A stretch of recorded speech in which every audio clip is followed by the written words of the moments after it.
Quero já que você abra aí, por favor, a palavra do Senhor, no livro de Apocalipse, capítulo de número 5. Apocalipse, capítulo número 5. Glória a Deus. Apocalipse, capítulo número 5. Antes de nós lermos, eu queria que você repetisse comigo assim: Cristo é o Senhor da história. Agora diga assim: a vitória de Cristo na cruz é a base da nossa esperança e da nossa adoração. Amém? Cristo é o Senhor da história. A vitória de Cristo na cruz é a base da nossa esperança e da nossa adoração. Amém? Vamos ler Apocalipse capítulo 5. A palavra do Senhor diz assim: vi na mão direita daquele que estava sentado no trono um livro em forma de rolo, escrito por dentro e por fora, e selado com 7 selos. Vi também um anjo forte, que proclamava com voz forte: quem é digno de quebrar os selos e abrir o livro? Ora, nem no céu, nem na terra, nem debaixo da terra, ninguém podia abrir o livro, nem mesmo olhar para ele. E eu chorava muito, porque ninguém foi achado digno de abrir o livro, nem mesmo de olhar para ele. Então um dos anciãos me disse: não chore. Eis que o leão da tribo de Judá, a raiz de Davi, venceu para quebrar os selos e abrir o livro. Então vi, no meio do trono e dos 4 seres viventes e entre os anciãos, em pé, um cordeiro, que parecia que tinha sido morto. Ele tinha 7 chifres, bem como 7 olhos, que são os 7 Espíritos de Deus enviados por toda a terra. O cordeiro foi e pegou o livro da mão direita daquele que estava sentado no trono. E quando ele pegou o livro, os 4 seres viventes e os 24 anciãos se prostraram diante do cordeiro, tendo cada um deles uma harpa e taças de ouro cheias de incenso, que são as orações dos santos, e cantavam um cântico novo, dizendo: digno és de pegar o livro e de quebrar os selos, porque foste morto e com teu sangue compraste para Deus os que procedem de toda tribo, língua, povo e nação, e para o nosso Deus os constituíste reino e sacerdotes, e eles reinarão sobre a terra. Vi e ouvi uma voz de muitos anjos ao redor do trono, dos seres viventes e dos anciãos, cujo número era milhões de milhões e milhares de milhares, proclamando com voz forte: digno é o Cordeiro, que foi morto, de receber o poder, a riqueza, a sabedoria, a força, a honra, a glória e o louvor. Então ouvi que toda criatura que há no céu e sobre a terra, debaixo da terra e sobre o mar, e tudo o que neles há, estava dizendo: àquele que está sentado no trono e ao Cordeiro, seja o louvor, a honra, a glória e o domínio para todo sempre. E os 4 seres viventes respondiam: amém. Também os anciãos se prostraram e adoraram. Essa é a música que nós acabamos de cantar, né? Deus é tão lindo. Eu falei aqui com o pastor Raul, né? Enquanto a gente estava ali, antes de eu subir, eu estava orando no início da semana, e eu estava estudando Apocalipse capítulo 8, e aí eu acreditei que eu ia ministrar sobre Apocalipse capítulo 8. Depois eu comecei a ler Apocalipse capítulo 5, e aí eu não consegui sair de Apocalipse capítulo 5. E aí eu entendi que Deus queria que eu ministrasse sobre Apocalipse capítulo 5, que é esse texto lindo que a gente acabou de ler. E eu estava mais cedo ali no gabinete, estudando e orando e tal, enfim, passei a tarde inteira aqui hoje. E aí eu falei assim, eu vou falar com o pessoal do louvor, Ellen, para que eles cantem alguma música que falem, né, digno ao Cordeiro, que ele é digno. E você vê, foi o louvor inteiro. E nós não conversamos, né, Rebeca? Tinha dias que não conversávamos, né, Rebeca? Inclusive, fica a dica. Você vê como Deus é lindo? Deus faz tudo. Porque o que nós cantamos foi isso que nós acabamos de ler. O Cordeiro que é digno. O Cordeiro que é digno de toda honra, de toda glória, de todo louvor, de toda adoração. Quando a gente olha o capítulo 5, e quando a gente olha, amigos, o panorama bíblico, a gente vê que toda a história, ela começa em Deus, ela está no controle de Deus, e ela vai ser concluída segundo a vontade de Deus. Toda a história, ela é sobre o plano de Deus.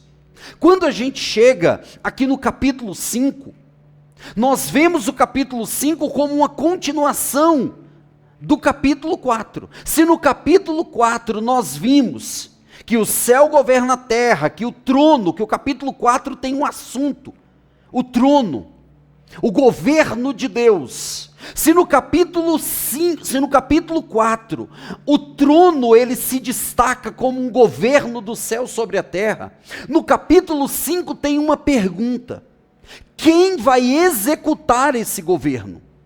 Como que esse governo do céu vai se manifestar aqui na terra? É isso que nós vamos ver no capítulo 5. O capítulo 5 ele dá uma continuação natural. Quem é digno de executar os planos desse governo que está no capítulo 4? Apenas imagine que eu e você estamos diante de um cofre fechado. E nesse cofre estão todas as respostas que nós precisamos para entender a nossa vida e entender como vai ser daqui para frente. Imagine isso, Daniel. Lá no cofre estão as respostas. Quantos aqui tem pelo menos um questionamento na vida? Pelo menos um. Pelo menos um. Eu vou levantar assim o pé, ó. Eu tenho muitos. É ou não é, Ramon? Muitos. Dentro do cofre estão as respostas.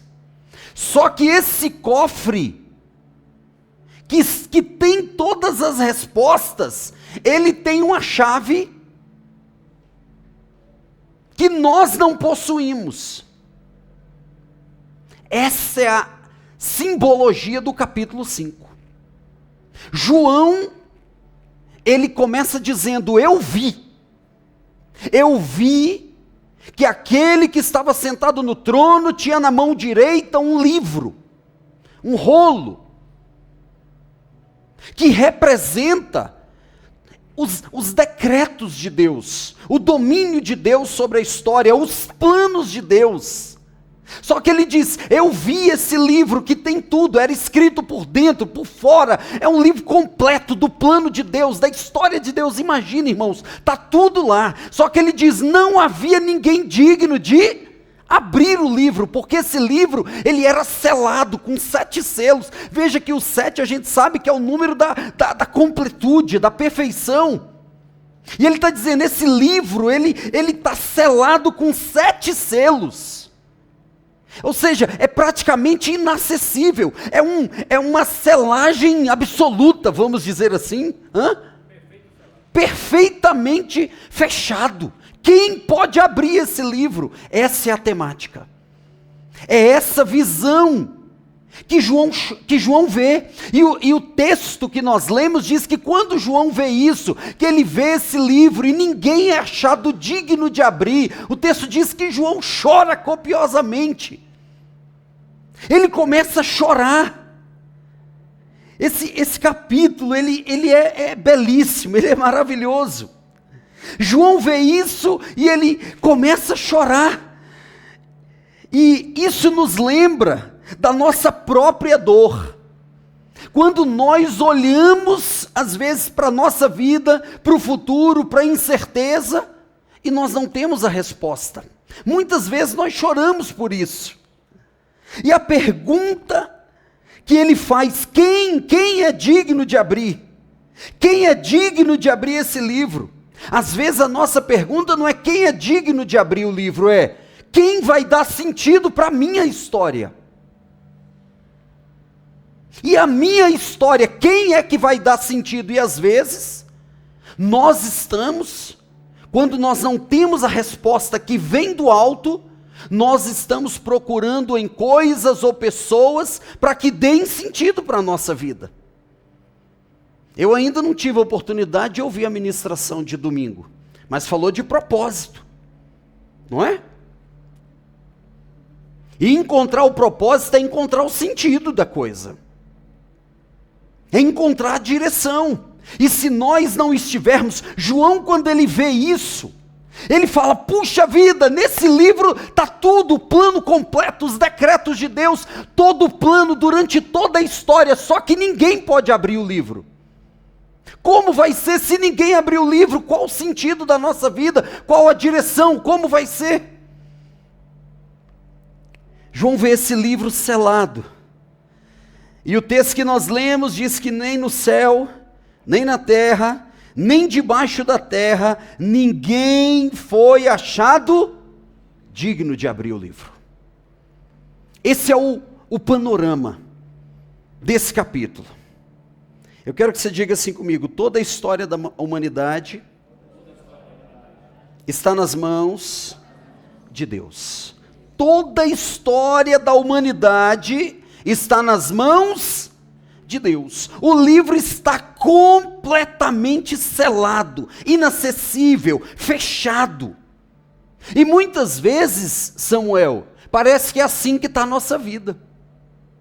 Muitas vezes nós nos vemos parecendo que a nossa vida também é um livro fechado. Em que sentido? Sem respostas. Eu não sei se é só eu, mas irmão, tem hora que você ora e não tem respostas. É assim ou não é? Parece que tem hora que a nossa vida está como um livro selado, fechado, sem resposta, sem direção, sem saber o que fazer, incerto, lágrimas de frustração. Mas entenda uma coisa, irmãos, esse livro mostra a centralidade do Cordeiro de Deus. Esse capítulo mostra a centralidade do Cordeiro que foi morto, reviveu, venceu e tem nas suas mãos a história das nossas vidas. Está nas mãos de Cristo. Esse capítulo ele traz essa centralidade. Entenda, a vida sem Cristo é como um enigma sem resposta. A vida sem Cristo é como aquele cofre, Ramon, fechado. Não tem resposta. A pessoa acha que vai encontrar resposta e mexe. Já viu que às vezes você vai Japão, não sei se você já viu, às vezes em umas feiras tem aqueles negócios de artesanato. O negócio que me dá raiva é aquilo, que o cara chega com uns negócios que tem uma... Já viu? Às vezes é um prego dobrado, aí ele desenrola, aí o cara fica, bobão, nem sabe, é tão fácil. E você fica e vai e tira e vai, não é assim? E não, aí quando o cara chega e fala assim, não é assim, aí você, não acredito não. A vida sem Cristo é como esse enigma, que a gente tenta de tudo e vai e acha que está dando certo, não dá. Mas aí quando Cristo chega, aí fala assim, agora sim fez sentido. Agora eu estou entendendo o que está acontecendo. João, ele está diante dessa situação. E hoje, meus amigos, quantos não estão buscando sentido no sucesso, no dinheiro, nos prazeres? E o que a gente vê? Assim como João chorando porque ninguém abriu o livro, assim é a nossa vida se a gente buscar sucesso naquilo que não seja em Deus. No final, sabe o que tem? Choro e frustração. Essa é a verdade. João, então ele está diante dessa realidade, ele vê esse livro selado. E o versículo 3, ele diz assim: ninguém foi achado digno de pegar esse livro e de abrir esse livro. E ele deixa claro que nem no céu, Gabriel pode não, Miguel pode não, Abraão pode não, Paulo pode não, ninguém pode. Então vamos buscar na terra, talvez alguém na terra, talvez um poderoso, um influencer, talvez um partido político, talvez um presidente. Tem alguém? Não. Não tem a resposta. O reino das trevas diz: nós temos a resposta para a humanidade. João deixa claro: nem no céu, nem na terra, nem os poderes das trevas, nem o diabo, ninguém é digno de abrir esse livro. Ninguém é digno. E o versículo 4, João, diante disso, ele fala assim: e eu chorava muito. Eu chorava muito. Isso aqui é a crise da impotência humana. Eu chorava muito. E o que a gente vê aqui? Pelo menos 3 verdades, uma grande questão presente. A pergunta é: quem é digno? Tem uma questão presente: quem é digno? Mas além de uma grande questão, tem uma grande constatação: ninguém é digno de abrir esse livro. Diante dessa grande questão, dessa constatação, vem a decepção. João diz: não tem ninguém. E ele chora. Mas aí o versículo 5, quando ele está chorando, ele ouve uma voz que diz: oh, não chore, porque o leão da tribo de Davi, o leão da tribo de Judá, a raiz de Davi, ele venceu e ele é digno. Isso é lindo, meus irmãos, porque Deus tem a resposta para os problemas que nos causam lágrimas. João está dizendo: acabou, não tem jeito. Mente muito fértil, eu fico lendo essas coisas, eu fico imaginando tudo isso na minha mente.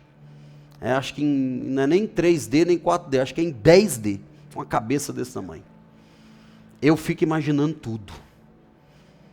João está chorando, e o ancião venceu. Oh, não chore, o leão da tribo de Judá, a raiz de Davi, ele venceu e ele é digno de abrir o livro. Ai, irmãos, isso é lindo. E se só tem um que é digno de pegar e abrir, isso significa que só Cristo pode realmente dar sentido para a nossa história.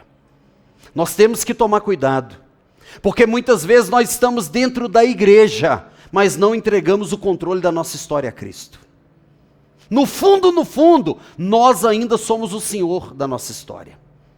Nós ainda somos o Senhor das nossas decisões. E João está dizendo aqui para mim e para você nessa visão, que Cristo é digno de ter o controle da história. Diga comigo: Cristo é o Senhor da história.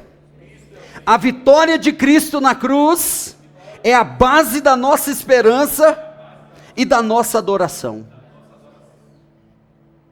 O anjo disse: não chore, João, não chore. O leão da tribo de Judá, veja que quando ele menciona isso, ele está voltando lá em Gênesis, quando Jacó está dando a bênção para os seus filhos, e ele fala de Judá, que de Judá procederia um que teria o governo eterno. Quando você lê, por exemplo, em Mateus capítulo 1, e começa lá, a genealogia de Jesus, você vai ver lá a genealogia de Jesus, do versículo 1 ao versículo 16 ali de Mateus. Você vai ver a genealogia. Eu vou até pegar aqui rapidão, para a gente ver isso. Olha aqui, coisa linda, quando ele fala assim, ó, o leão da tribo de Judá, porque Jesus procedia dessa tribo. Era a raiz de Davi, que procedia dessa linhagem de Judá. Olha Mateus capítulo 1, vamos dar uma lida nisso bem rapidamente. É uma parte da Bíblia que a gente não gosta muito de ler genealogia, né, irmão? E Gerão, que gerou Jorão, que gerou Chorão, que gerou... Não é assim? Quando você leu 3, você já não sabe, auxiliadora, quem gerou quem. Aí você faz assim, gerou, foi gerando, gerou, aí vai. Mas olha aqui que coisa linda, ó. A genealogia de Jesus Cristo em Mateus capítulo 1. Livro da genealogia de Jesus, filho de...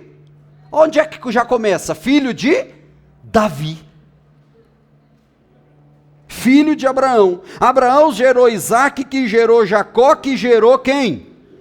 Veja que o Espírito Santo, Adriano, porque ele poderia citar aqui as 12 tribos. Mas o que ele quer deixar claro? Olha lá como ele colocou. Abraão gerou Isaac, Isaac gerou Jacó, Jacó gerou quem? E seus irmãos. Veja que ele não é desprezando, mas é porque aqui é para falar de Cristo. Então ele vai gerar o quê? A tribo da qual Cristo provém. E aí você vai seguir aqui, vai chegar onde? Em Davi, vai chegar em José e vai chegar em Jesus. Ele diz, não chore. O leão da tribo de Judá, a raiz de Davi. Só que quando João olha, ele não vê um leão, ele vê um cordeiro. O texto que nós lemos diz assim, olhei e vi, e eis que vi um cordeiro como tendo sido morto. Ele olha, assim, o leão da tribo de Judá chegou. Quando ele olha, quem é que está lá? O cordeiro, que foi morto, mas ressuscitou. É o leão que se mostrou como um cordeiro, como Isaías diz, como um cordeiro mudo, que sofreu aquela morte substitutiva em nosso lugar. Só que na segunda vinda, se na primeira vinda é o leão que se fez cordeiro, na segunda vinda é o cordeiro que vem como um leão, com o juízo. Vocês estão entendendo isso? João vê um cordeiro como tendo sido morto, indicando que ele tinha sido imolado, um sacrifício. Só que, aí ele vem e diz assim, e esse cordeiro, ele tem 7 chifres, ele tem 7 olhos, os 7 espíritos. Por que João vê? E João entende que ele é o único capaz de desvendar o sentido da vida e de abrir esse livro. Ele diz que esse cordeiro é cheio de olhos, fala da onisciência desse cordeiro. Fala que ele tem 7 chifres, fala do poder pleno, completo, absoluto que Cristo tem. E fala que ele tem os 7 Espíritos de Deus enviados por toda a terra, fala da onipresença de Deus. Jesus, meu irmão, é Deus. Onisciente, onipresente, onipotente, o Deus maravilhoso. E a Bíblia diz que enquanto João chorava, ele diz, não chore, o cordeiro aparece. E o versículo 7, escute, se você tiver com a Bíblia, acompanhe. O versículo 7 diz que o cordeiro vai lá e pega o livro. A nossa história está na mão de Cristo, irmãos. Quando você olhar para um lado, para o outro, parece o cofre fechado. Não se esqueça, meu amigo Israel. A nossa vida está na mão de Cristo. A nossa vida está na mão de Cristo. Cristo tem o domínio da história. O cordeiro pegou o livro. Quais são as implicações disso? Primeiro, diga comigo, eu preciso me colocar em oração. Olha o versículo 7. Deixa eu ler com você o versículo 7. Ele diz assim, ó. O cordeiro foi e pegou o livro da mão direita daquele que estava sentado no trono. Verso 8. E quando ele pegou o livro, os 4 seres viventes e os 24 anciãos se prostraram diante do cordeiro, tendo cada um deles uma harpa e taças de ouro cheias de incenso, que são o quê? Que são as orações dos santos. O fato de Cristo ter pego o livro gera em nós algumas implicações. A primeira, isso deve nos levar a orar. Diga comigo, orar é falar com quem está com o livro da história nas mãos. Você pode dizer isso, orar é falar com quem está com o livro da história nas mãos. Quando você ora, você está falando com aquele que tem o controle da história, o controle sobre tudo. Ele pegou o livro. E aqui a gente aprende, né, irmãos? Porque quantas vezes, de novo, falando de oração, a gente ora e só vai, né, Kelly? Daqui para lá. A gente aí, acho que essa oração foi perdida. Não. Você vê que essas orações estão diante de Deus. Estão ali. Ele diz que era como a taça com o incenso, que são as orações dos santos. Isso nos mostra que nenhuma oração se perde.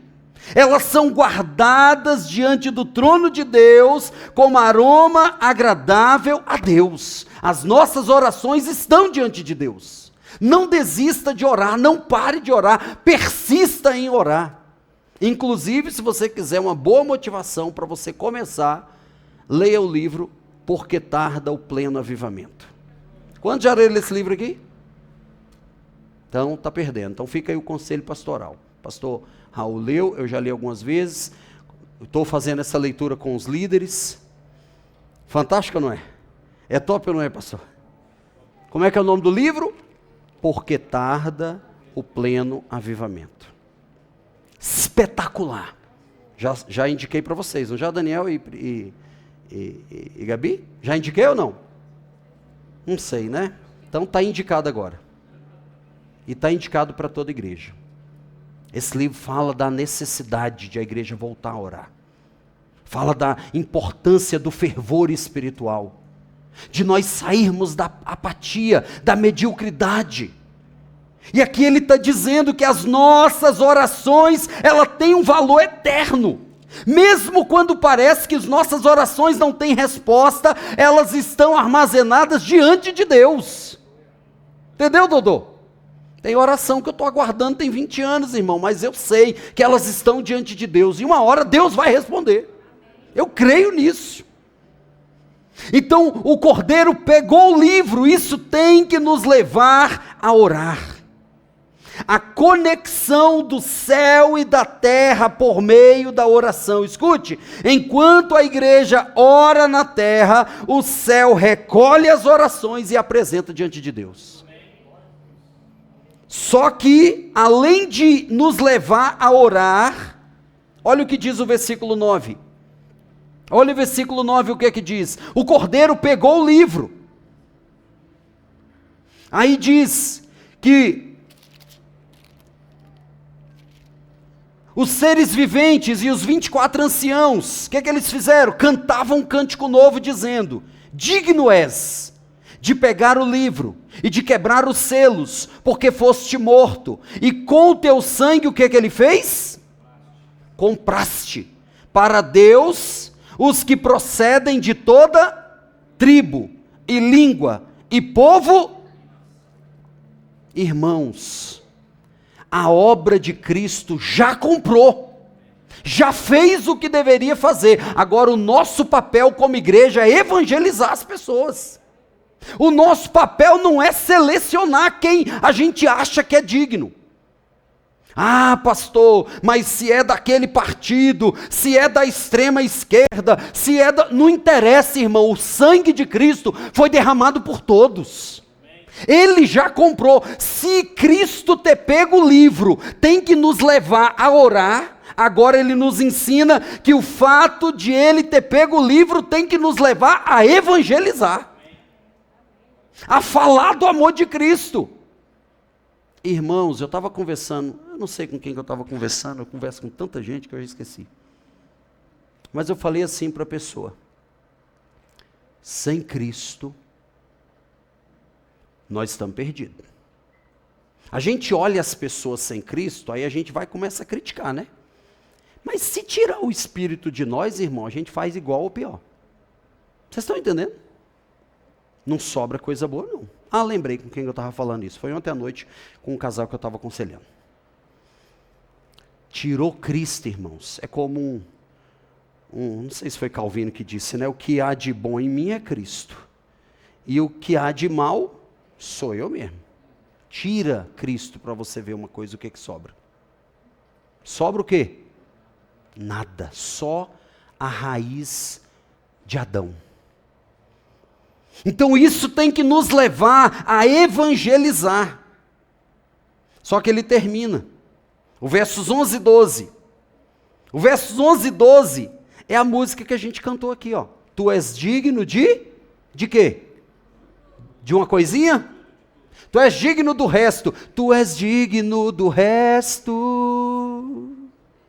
Tu és digno da sobra. É isso que nós cantamos? Vocês estão entendendo?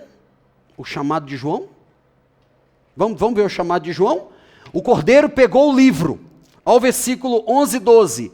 E vi, e ouvi, uma voz de muitos anjos ao redor do trono, dos seres viventes e dos anciãos, cujo número, olha o tamanho do coral, milhões de milhões e milhares de milhares, que proclamavam com voz forte, dizendo: digno é o cordeiro que foi morto, de receber o poder, a riqueza, a sabedoria, a força, a honra, a glória e o louvor. Ele é digno de tudo, irmãos.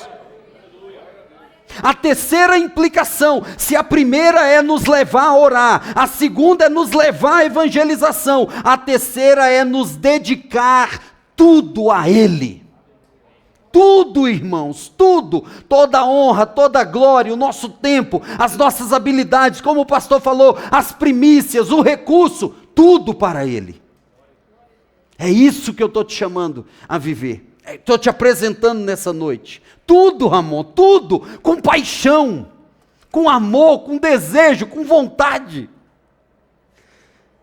Tudo. Nós somos chamados e levados a dedicar tudo que temos e tudo que somos para Ele. Por quê? Porque sem Ele nós não seríamos nada, irmãos. Se nós podemos que falar assim, eu sou isso, é porque Ele participou. Porque é dele a origem, por Ele o processo, para Ele o destino. Vocês entenderam isso? Porque dele, por Ele, é a origem, é o processo, é o destino. Tira Ele da nossa história para ver, tira Cristo da biografia para ver o que sobra. Isso nos leva, irmãos, a dedicar tudo. Aqui João nos mostra que o cordeiro procurado, quem é digno, foi encontrado.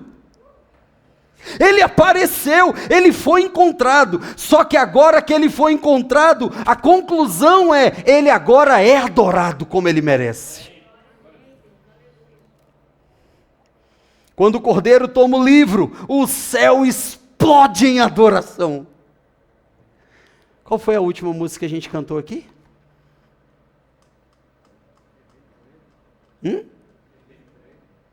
Antes dessa? Foi bem, eu nem lembrava do porquê dele por ele. Qual foi, Rebeca? Você cantou? Digno é o cordeiro, não foi? Que foi morto, santo. Foi essa? Foi qual? Mas, gente do céu. Pastor, quando a gente fica nervoso é igual a dedonha, né? Que você vai falar o nome de pessoa, Adriano, com letra A. Ele e fala teu nome. Anjos e querubins. Não é? Essa música é linda demais, não é, gente? Aí agora, quando o cordeiro toma o livro, o texto diz que o céu explode em adoração, irmãos.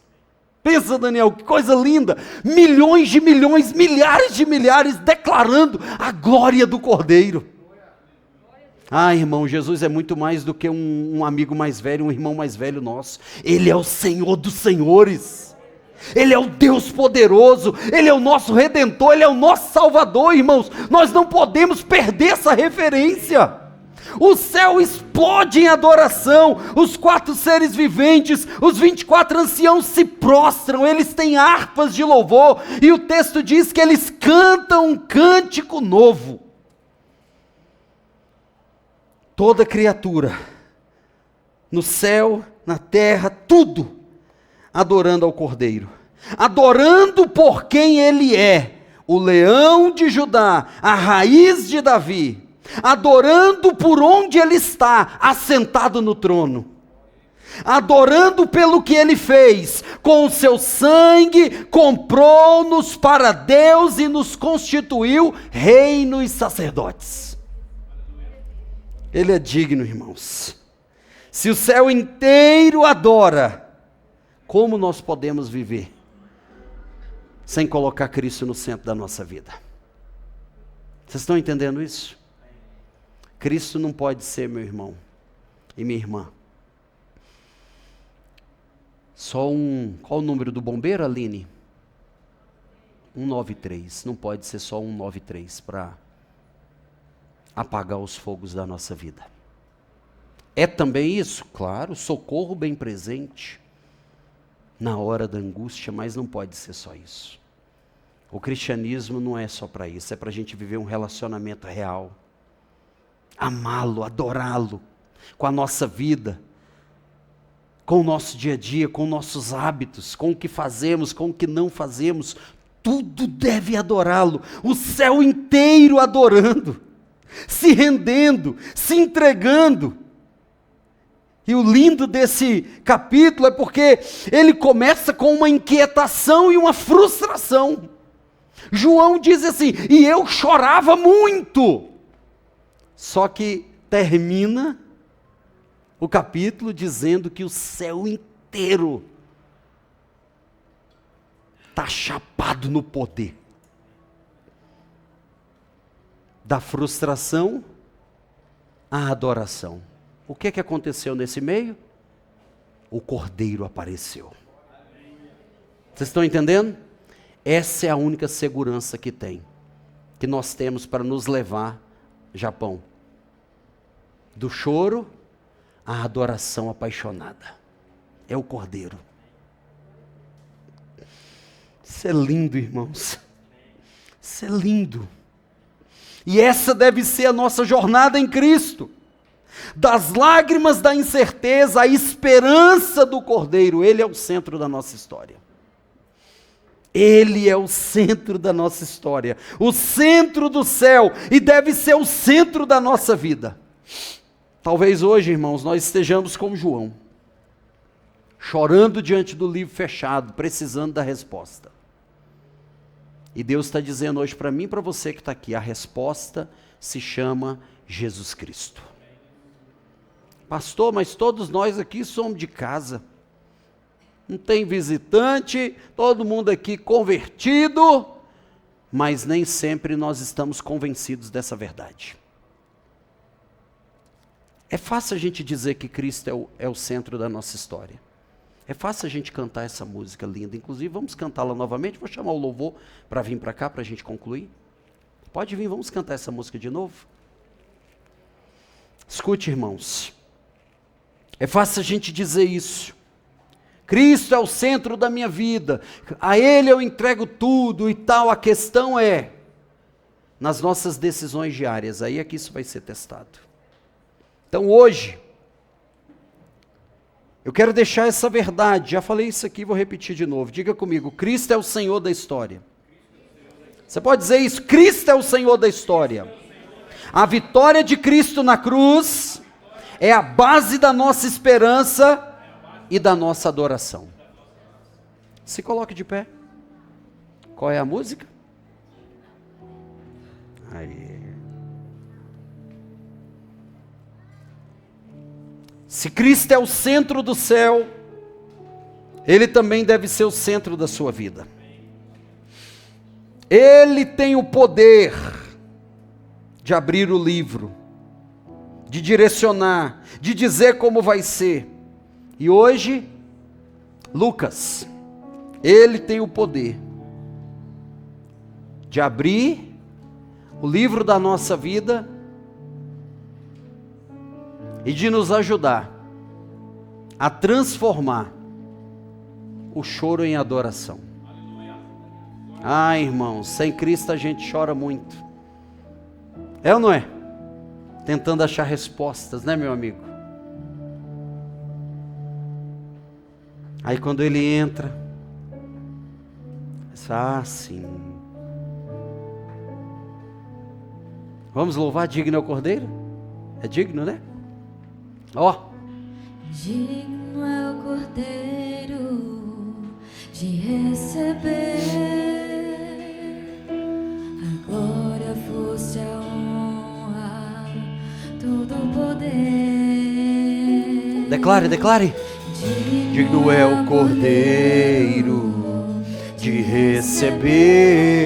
receber a glória, a força, a honra, todo o poder. Olha aí, ó os milhares, ó os milhares. Anjos e querubins, E nós todos estão no seu trono. Oh, Deus maravilhoso, ó. E uma nuvem de toda honra, toda glória sejam dadas ao Cordeiro. e uma nuvem de glória. Anjos e querubins, declare: anjos e querubins. Anjos e querubins Estão no seu trono. Senhor, Ó, e uma nuvem de glória.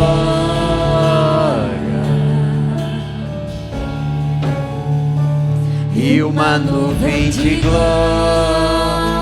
E o que declaram? O que declaram? O que declaram? O que declaram? Tu és santo. Diga: santo, santo, santo. Vamos, igreja. Santo, santo, santo. Tu és santo. Oh, tu és santo,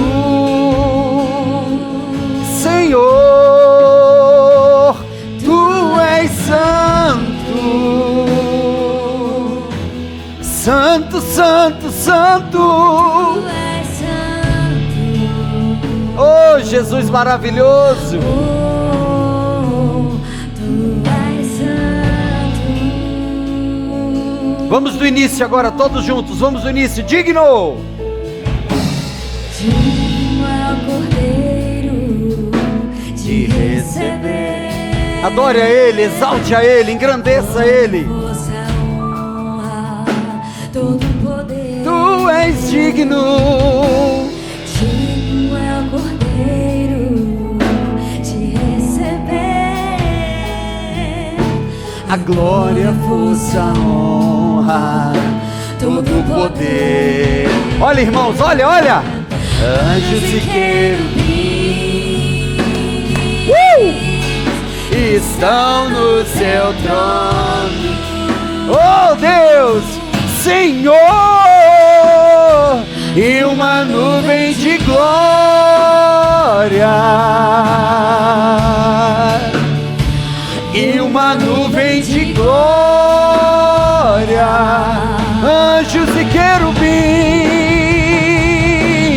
Anjos e querubins Oh, aleluia.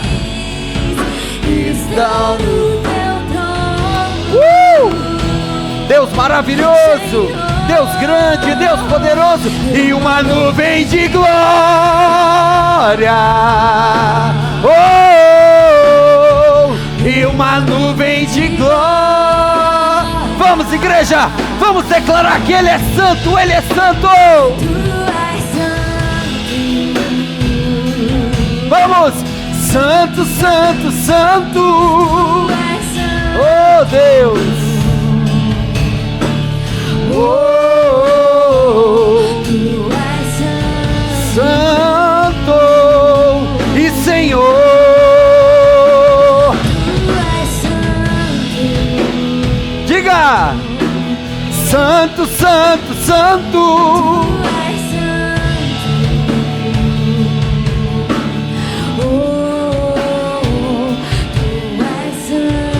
Agora declare: a base da nossa confiança está nisso aí, irmão. Ó, olha aí, ó. Aquele que venceu a morte. Vamos, igreja. Santo, santo, santo. Aquele que ressuscitou. Declare, declare. Santo, santo, santo. É aquele que é o Senhor. santo, santo, santo, santo. Da tribo de Judá. Declare: santo, santo, santo, santo. Raiz de Davi. Santo, santo, santo. Estrela da manhã. Não canse. Santo, santo, santo. O cavaleiro do cavalo. Ele é santo. Seus olhos como chamas de fogo.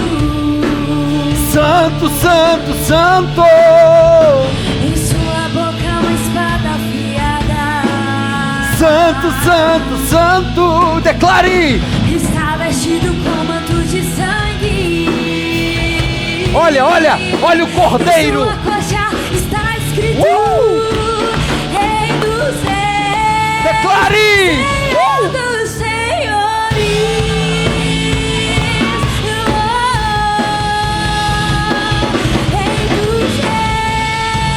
Rei dos reis. Declare. Senhor dos Senhores.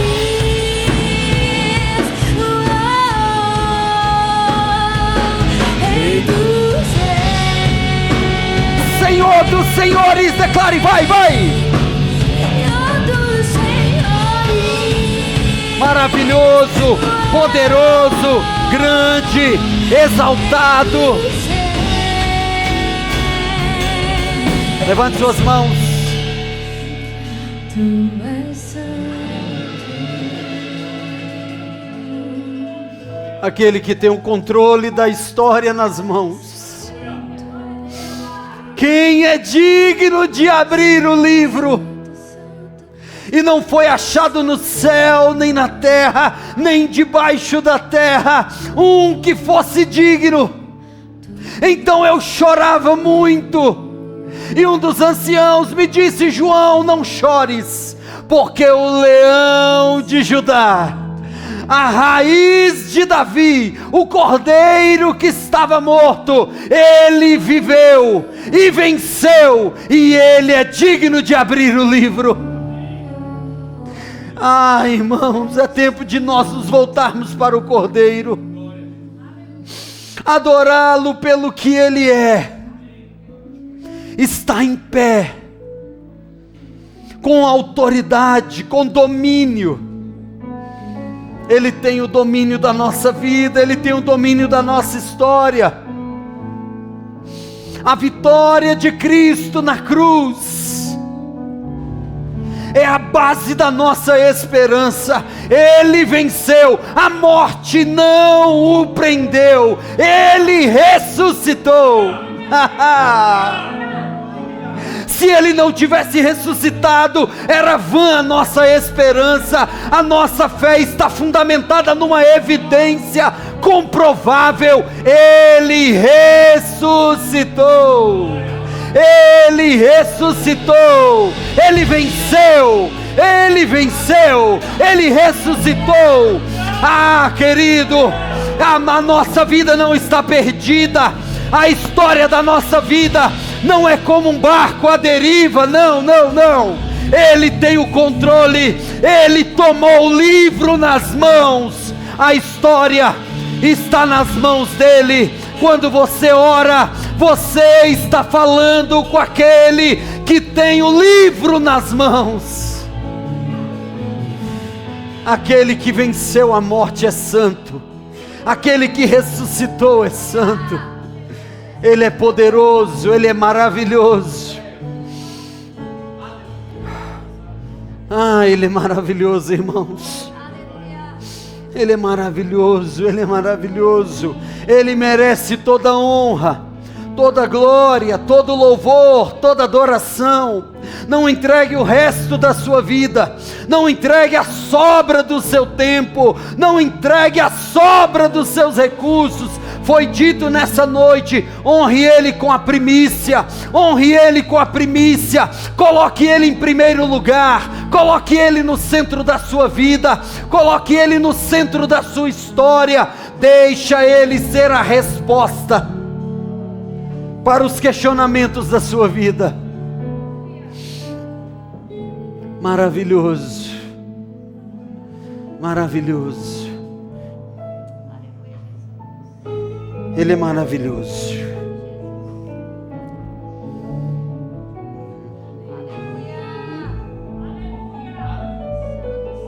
Ele é maravilhoso. Ele é grande, Ele é poderoso. Digno de tudo, digno. Ele é digno de tudo, de toda honra, de toda glória, de todo louvor.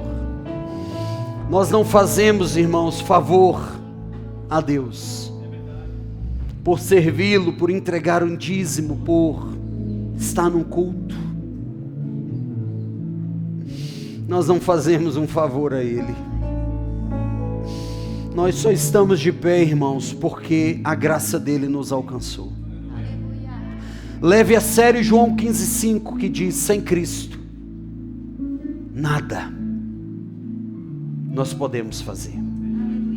Leve a sério essa verdade. E eu concluo pedindo que você repita mais uma vez: Cristo é o Senhor da história. A vitória de Cristo na cruz é a base da minha esperança e da minha adoração. Você pode aplaudir esse Deus maravilhoso?